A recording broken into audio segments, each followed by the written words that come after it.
healthy, right? And so, and having a reclaiming health for something that actually is like culturally and socially applicable to ourselves, right, and to our communities.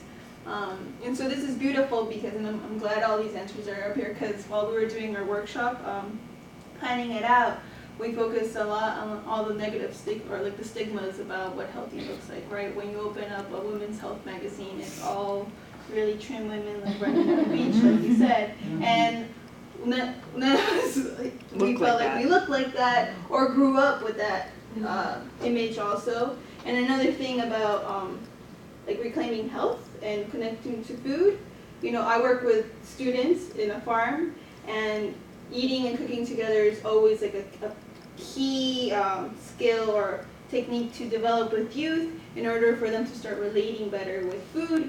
Because when you have you know, those like healthy eating campaigns, they all have like steamed broccoli and kale, and even though those things are delicious and we might love them now, in my household growing up, we didn't have that as healthy food. And so then as a young child, seeing that, I instinctively think, well, my family, my culture is not healthy, right?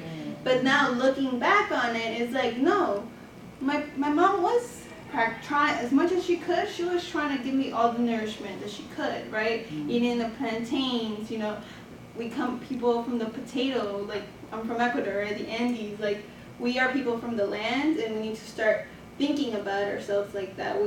Even though we have been displaced for so many very sad reasons, like we need to start reconnecting ourselves with the land, and one step at a time.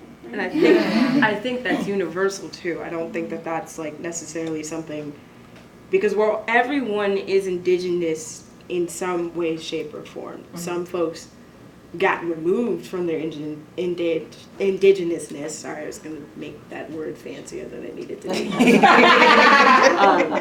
Some people got removed from it, but I think that also in the sense of what you see across the diaspora is that like things that get cooked one way in DR get cooked a different way in Alabama, get cooked a different way in Ecuador, get cooked a different way in Colombia.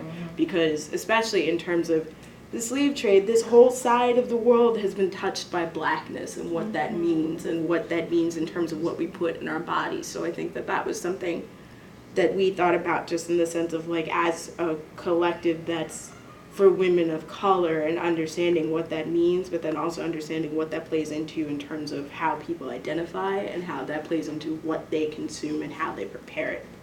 So.